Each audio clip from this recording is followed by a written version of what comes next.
Subscribe कीजिए astrology और वास्तु ज्ञान यूट्यूब चैनल को और प्रेस कीजिए बेल आइकन को ताकि मिल सके आपको लेटेस्ट वीडियो के नोटिफिकेशन सबसे पहले।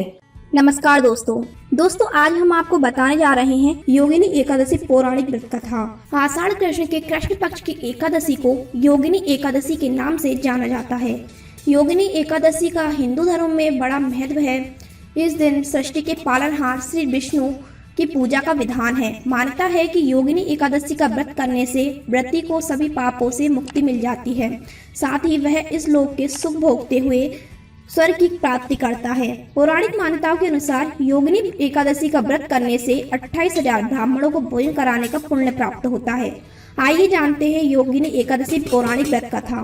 धर्मराज युधिष्ठिर कहने लगे कि भगवान, मैंने ज्येष्ठ शुक्ल एकादशी के व्रत का महत्व सुना है। अब कृपया आषाढ़ कृष्ण एकादशी की व्रत कथा सुनाइए। इसका क्या महत्व है, क्या है, यह भी मुझे बताइए। श्री कृष्ण कहने लगे कि हे राजन, आषाढ़ कृष्ण एकादशी का नाम योगिनी है। इसके व्रत से समस्त पाप नष्ट हो जाते हैं।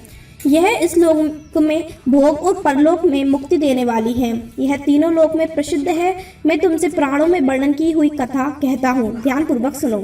स्वर्गधाम की अलकापुरी नामक नगरी में कुबेर नाम का एक राजा रहता था। वह शिव भक्त था और प्रतिदिन शिव की पूजा किया करता था। हेम नाम का एक माली पूजन के लिए उसके यहाँ फूल लाया करता था। हेम की विशालाक्षी नाम की सुंदर स्त्री थी।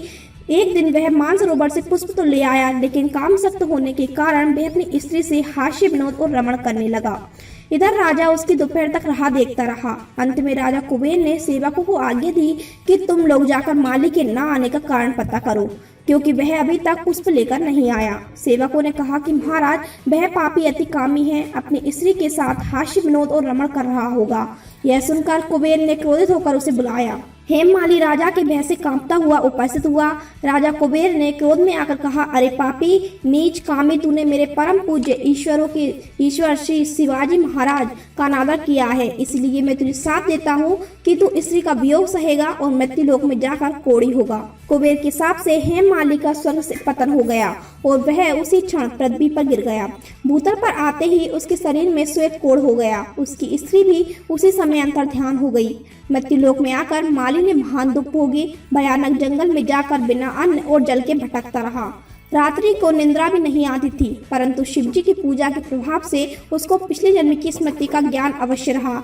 घूमते घूमते एक दिन वह मार्कंड ऋषि के आश्रम में पहुंच गया, जो ब्रह्मा से भी अधिक वृद्ध थे और जिनका आश्रम ब्रह्मा की सभा के समान लगता था। हेममाली वहां जाकर उनके पैरों में पड़ गया। उसे देखकर मार्कंडेय ऋषि बोले, तुमने ऐसा कौन सा पाप किया है जिसके प्रभाव से यह हालत हो गई। हेममाली ने सारा वृत्तांत कह सुनाया। यह सुनकर ऋषि बोले, निश्चित ही तूने मेरे सम्मुख सत्य वचन कहे हैं, इसलिए तेरे उद्धार के लिए मैं एक व्रत बताता हूँ।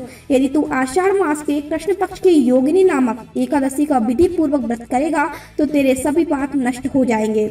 यह सुनकर हेममाली ने अत्यंत प्रसन्न होकर मुनि को साष्टांग प्रणाम किया। मुनि ने उसे स्नेह के साथ उठाया। हेममाली ने मुनि के कथानुसार विधि पूर्वक योगिनी एकादशी का व्रत किया।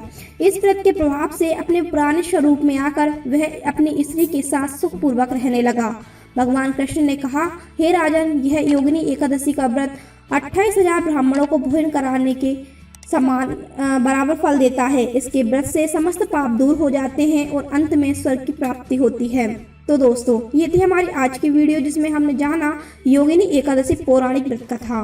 दोस्तों, वीडियो के नीचे कमेंट बॉक्स में जय माता दी जरूर लिखें, वीडियो को लाइक करें और अपने दोस्तों के साथ शेयर करना बिल्कुल ना भूलें। और हमारे एस्ट्रोलॉजी और वास्तु ज्ञान यूट्यूब चैनल को सब्सक्राइब जरूर करें, साथ में बेल आइकन को भी दबाएं ताकि आपको मिल सके हर हमारे नेक्स्ट वीडियो की जानकारी सबसे पहले। धन्यवाद।